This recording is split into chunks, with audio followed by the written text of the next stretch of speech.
a lot of businesses are still using 2015 marketing tactics. Originally, I created a digital product to help people get ready to be able to leverage and use video on social media, but there was so much more to using video and strategic marketing than just that. Again, it was witnessing businesses struggle with the same thing over and over again. For me now, I love engineering prompts and creating AI assistants for specific tasks. So it just is an incredible tool that you can come in, answer 2 questions, click of a button, and I can create 1 month's worth of full content marketing plan. And I've also learned there's about 4 different personality styles when it comes to turning up on camera, of your personality of whether you give it a go Gary, or wing it Wendy, or Penelope perfectionist, which is what I am. I've got a 30-second reel to show for that. And in that amount of time, I could have recorded, like I said, that whole video and repurposed it across all the platforms. So that has been my sort of awareness of going, work in what works for your workflow and what you also work well with. As a marketer, I've been doing this for quite a few decades. And one of the things, the foundations don't change of, the marketing fundamentals, but what has changed are the tools and the tech to be able to do it. And if I don't stay up to date with those changes, then I'll get left behind as a marketer. So my blog is literally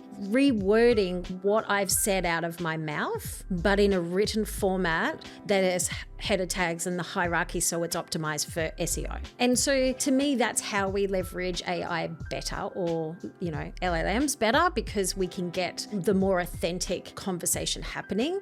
It's just shortcutting that workflow. The product that I created, the Blueprint, was essentially a content marketing strategy for businesses, and I was doing that manually for many years for people. Now I've built AI into it. So essentially that, working document, I call it a tool, a toolbox, a working document, becomes the brain for your AI to give you better answers and to help you do so much more that you weren't doing in your business before to market it and get visible. And the reason why I also encourage people to consider YouTube as their strategic first video is, one, you can make short clips out of it to put on short form videos. But the other thing about it is that you can use it in so many other more parts of your business. So for example,